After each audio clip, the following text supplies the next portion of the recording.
Hi guys, so I'm recording a little add-on tutorial to the crow pose tutorial, and this is all about how to stabilize your elbows. So when you are doing crow, your elbows need to be really tucked in towards your rib cage.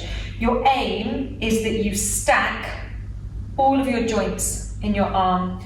So to bear weight through your arms, this is the safest way, because what happens is your musculoskeletal system will equally bear the weight of your upper body as you come into your arm balance.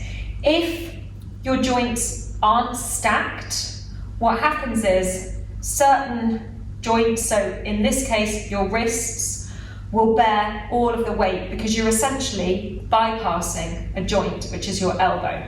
So it's really important that the elbow doesn't go out to the side, that your elbow tucks in, and that you have the weight bearing equally through shoulder, elbows, and wrists. Now sometimes that can be really difficult to do. So the other time that we do this is in plank. So if you come to a classic class or a mixed class, you will be asked to lower down to the floor, either through a full plank or a half plank before we get to the floor sequence. So the same thing, you tuck your elbows in and you want to keep that balance through the joints as you lower down. So we tell you to pull your elbows back, rock your body weight forwards, and as you lower down, your elbows need to stay over your wrists. So that's quite hard. And what happens with most people, same as what happens with crow, with your arm balance, is that your elbows go out to the side and then you come down like this. The downside with that is a lot of weight is going to my wrists because my elbows are now out of the equation, and also I can't use the strength of my arm as effectively as I could if everything stayed aligned. So next week, we will also be posting a tutorial on how to finesse your vinyasas, those little link-in sequences that we do in a flow class, which you do that little press-up maneuver in quite a lot. So this technique is as good for that as it is for crow pose, and also anyone practicing classic or hot classes when we lower to the floor to help you find your technique. So I'm holding this. This is a yoga strap or yoga belt. You probably don't have one of these at home, but don't worry.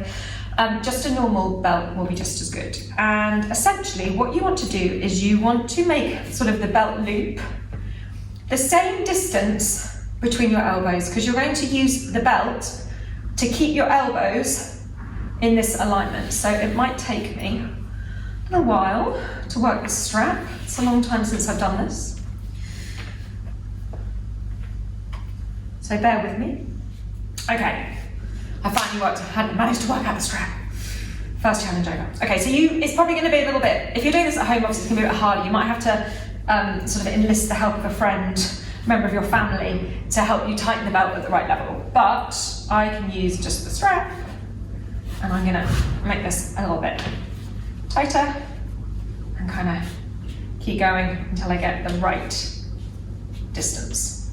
So I guess kind of like that, really, maybe a little bit too tight. The belt's going to go kind of here in the fleshy bit of your arm, so not on the elbow joint itself, but there. And then you find the placement of your hands. So for plank, for crow, hands directly under shoulders, wrists aligned underneath elbows. So the benefit of this is right now, if I try and pull my elbows out to the side, I just physically can't. So the belt helps me to find the right alignment through the elbows. But don't let the belt do all of the hard work. You have also got to squeeze in yourself. So it's really interesting. If you've got the belt and the belt is pretty tight, you can start by pushing your arms against the belt and see how that feels. And then switch it, press down with the heels of the palms, and imagine that rather than pushing your elbows outwards, you pull your elbows inwards. And if you do that, I can already feel that my belt slackens a little bit. So I want to tighten it up, just a tiny bit. Now I'm going to come back into position.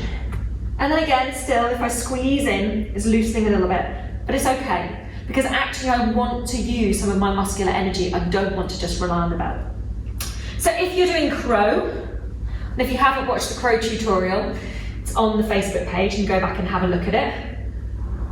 You find your position for crow, nestle the knees into the armpits, or a little bit more challenging, you wrap them around the outside edges of your arms, and then you're working into your crow, but you're stopping the elbows from going wide with the power of the belt. But at the same time, you want that contraction, that squeezing in. So see what happens there? As I squeeze in, the belt slackens. So you're looking for that, you want that engagement. Once you've trained your body to do that, it will be something that it will do naturally for you. If you're in plank, so let's do a plank.